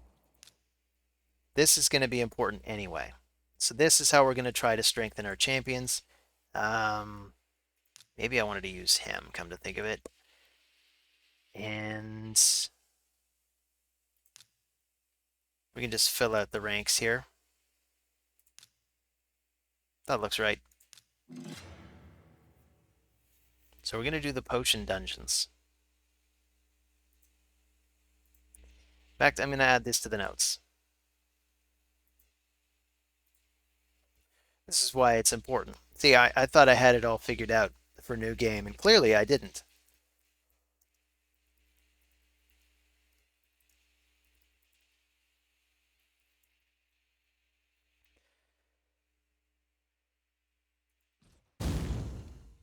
We will auto and ×2.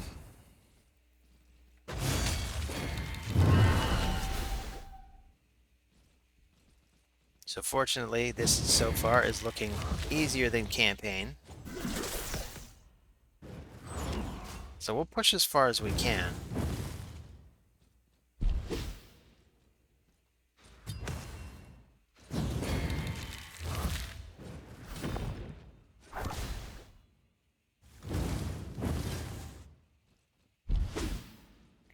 And every dungeon that we push gets us that much closer to all that good speed gear.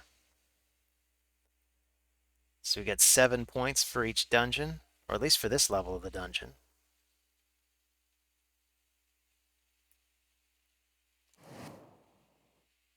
So let's see.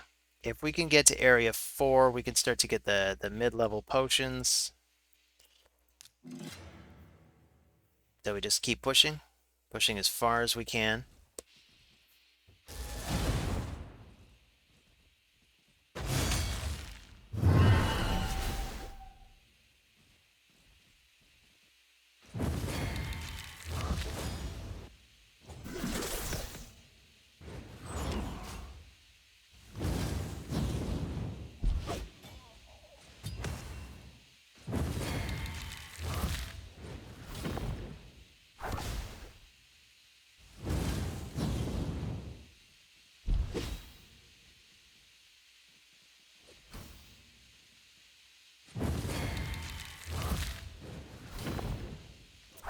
So far so good.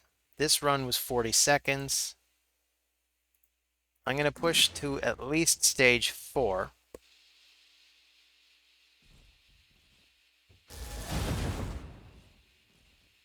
Then I might push past it to stage 5. See if stage 5 is close to as fast as stage 4.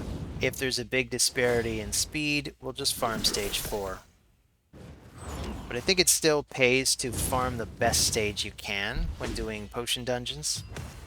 It's been ages since I've actually had to farm potion dungeons. I mean, often you get enough potions, but right now we seem to be starved for them. I'd really love to get some Ascension on Sun Wukong, but he's legendary, and this underscores the importance of building your rares first. Because it's so much easier on potions as well. Potions are easier, the books are easier. I guess those are the only two things you really need to worry about. You also have blessings, but I don't think that's even unlocked yet. So we really don't need to worry about that. If we can get a 1-star blessing for Kale, that'll also help. And a 1-star blessing for Sun Wukong. And I think when the blessings unlock, there's going to be just enough free points that we could probably get a 1-star for Sun Wukong when it shows up at the shop, and a 1-star for Kale when it shows up at the shop.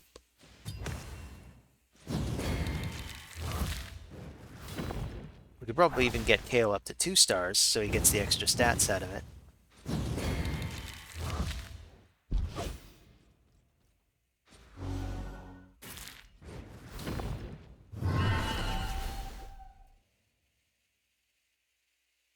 And we got a brew. That feels bad.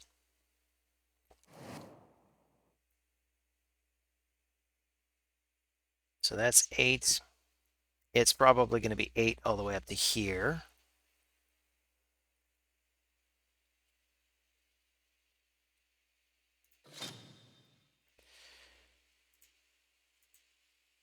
So how are we doing on time? We got about 20 minutes before the 2-hour mark. This video's gotten quite long as it is. I think I'm just gonna give myself a limit of the next 20 minutes. See how far we can get in 20 minutes. Normally I'd save the energy here, but let's just grab it. Since I'm not likely to be back. Check the daily quests. We get a nice bonus of gems. Works towards our weeklies. And our monthlies. We got our achievements too. Hey, look, change your name. This will probably tell us how to change our name. Player info, change username. There we go. So what's our username? It could be Gavin 2024.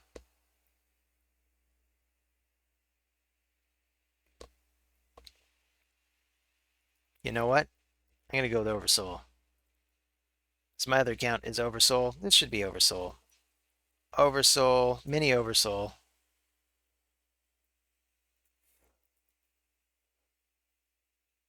How about we go for mini Gavin?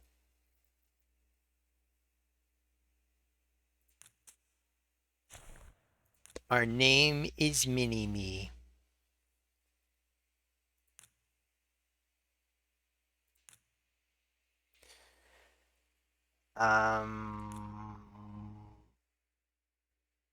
So Sun Wukong, now I want to put the gear back on him. So let's look for, you know what? We got the divine offense stuff. This looks like it'd be really good. Do we have enough silver to upgrade it to 8? Probably. Hopefully.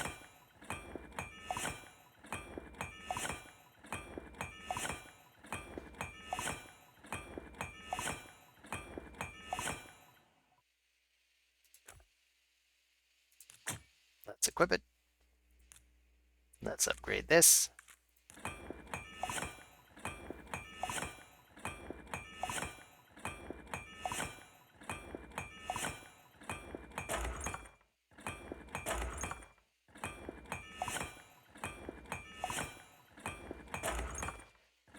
I really hate this aspect of the game. The gear upgrade, it shouldn't fail like that. That's terrible. Why do you do that to us, Flareon? What are you doing to us? So we'll put the helmet back on. We'll put the boots back on. We just get better stats this way. Maybe even Skink needs some stuff. We just put stuff on Skink. I don't know. For now, let's ride off this. Market not open until we reach level 18. We're at level 16, eh?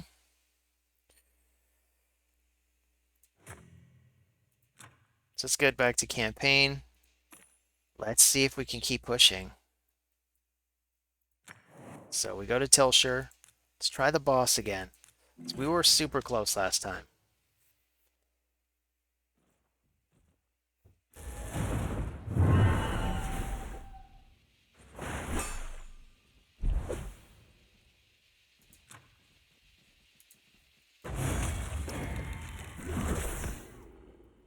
But you probably already know that now.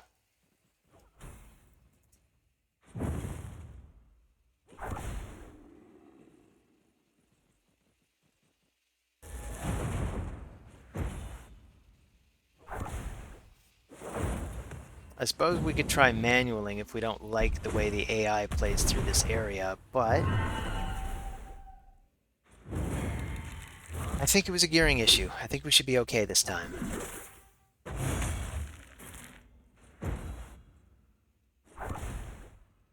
The company were No in two problem. minds.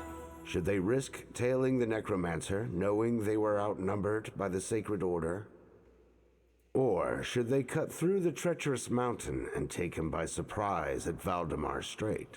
Their dilemma was soon resolved by the circling presence of a great white eagle. It carried a message from the Arbiter, telling them to make haste, that a dark mass. So our heroes took the shorter, however, slow.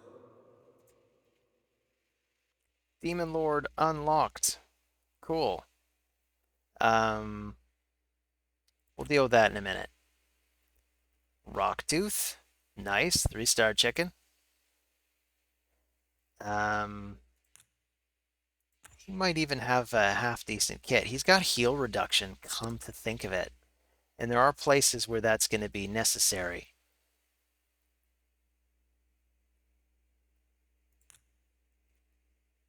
Our So for heroes now, let's commented try they to would get through soon Area end 8. as the sun touched the horizon. I think we got to kill Bad Alcazar to get through Area 8. 1, 2, 3, 4.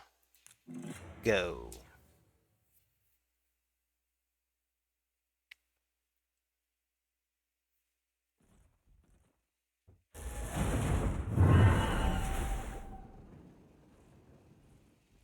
So there's a fair amount of force here. It's rough if you're heavily reliant on just your starter, but with Sun Wukong doing the coverage, I really like the way it works out. Because Kale can pick on the magic champions, Sun Wukong can pick on the force champions. So we got Outlaw Monk here. Outlaw Monk is an interesting uncommon. He's got a lot of poisons. Not a bad idea for a poisoner if you didn't pick Kale. And you don't get lucky and get another half-decent poisoner. If at any point we pull Frozen Banshee, that's probably going to be our main poisoner for Clan Boss for a while. Like possibly for the first 6 months.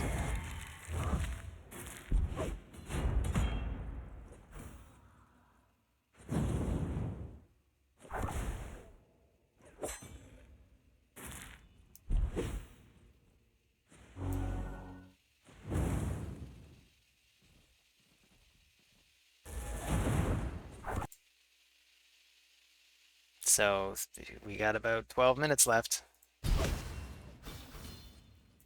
Or am I going to cheat again and go over the 2-hour mark? I just might. Because I really want to get to that point. I mean, we got 48 hours. Realistically, I mean, if I limit it to an hour per day, that's 2 hours to get everything done. I don't really know if that's enough at this juncture.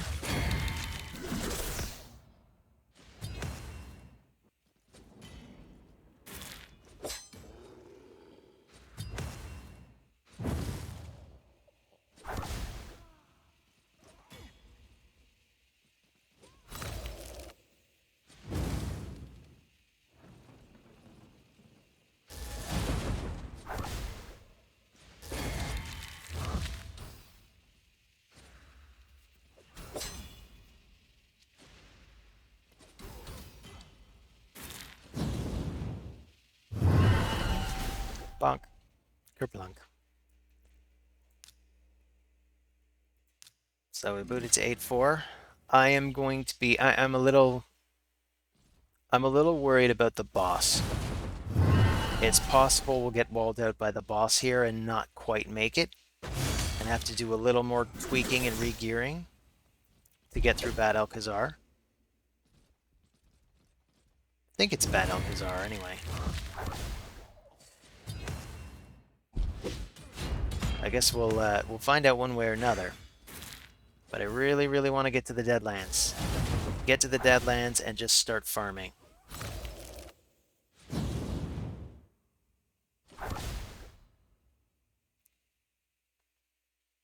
And we got about 500 energy to do that with. And we keep gaining levels too.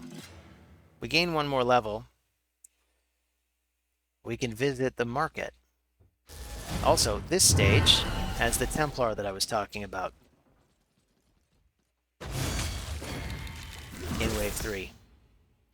So that's another place where Sun Wukong is really going to be useful, because then that Templar goes a block damage. Sun Wukong can just go straight through it.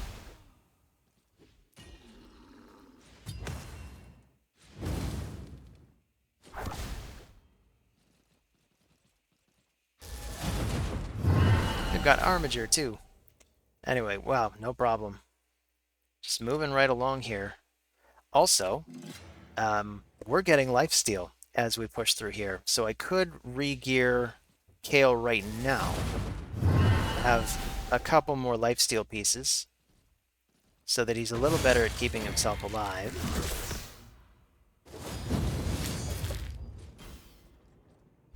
Hopefully that won't matter. I guess we'll see when we get to Bad Alcazar if we need more sustainability. Keep Kale standing.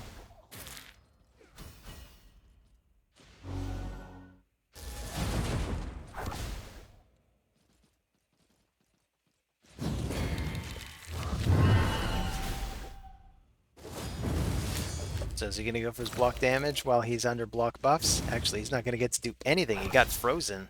Nice one, War Priest. So here's 8-7. We're up against Bad Alcazar. So here it is. Leading up to the moment of truth. And I'll take this opportunity to take a look at the notes again. I really want to go for Shield Guard and War Maiden first. We want that gear from day 4 to day 6. We want a good arena team, but we're not even farming arena yet. We'll get to that point. Maybe we'll get there tomorrow. Maybe the day after. Don't know. Right now, we really just want to cover the basics. Push the dungeons as far as possible. We'll do that tomorrow. So far, this is actually looking pretty good. As Bad Alcazar crashed to the deck, a black book of spells tumbled from his gown. It bore arcane writings and an image of a horrifying ritual. Meanwhile, freed from the necromancer's somber grip, the surviving Knights of the Sacred Order, a knight by the name of Kenrick, begged forgiveness for he swore to restore their honor. Alright, here we go. Got another rare book. The hot, barren Deadlands were littered with ruins that bore witness. After 3 days of fighting, rabid folk of every race were being driven in droves by... So let's get our attack aura in there so we can make this as fast as possible. We could even toss in Rocktooth instead of War Priest, but I like what War Priest has been doing for the team, so I think I'm just going to keep her in for the consistency. I like it when she freezes them.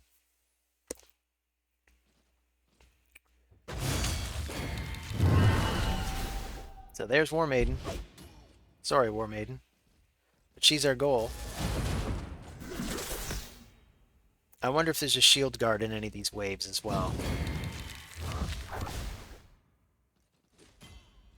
And here's Berserker. So if we happen to get any Berserkers, we can just fill the Guardian Ring with them.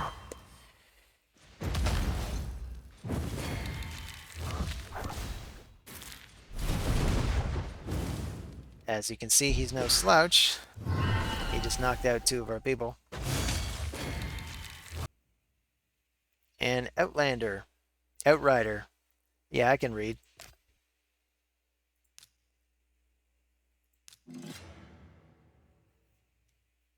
I think Outrider may have one of the highest modifiers of all the uncommon nukers. So that can maybe be worth building, but I don't know. I wouldn't. I'd say really the best uncommon in the whole game. The best uncommon is probably Armiger. I don't know if he's endgame viable, but he's still mid-game viable. because he has a huge chunk of damage that he can do to bosses. And he's also got the block revive, which is very handy. So in a pinch, you could probably even have a fully decked out Armiger come in and take out an enemy Sun Wukong. Conqueror would probably still be better for that. So here we go. How well can we complete Area 3?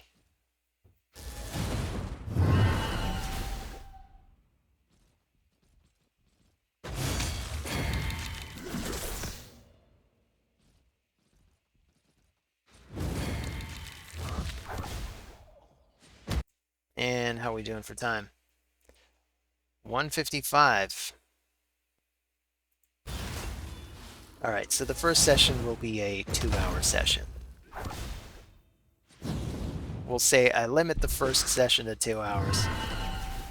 I might do the same in the second session. I'm not sure. But this is where we're going to stop pushing campaign for now, because I do want to farm and try to get a War Maiden. We can check out the tournaments before we go. I'm going to see what kind of rewards we've got and how good our progress has been.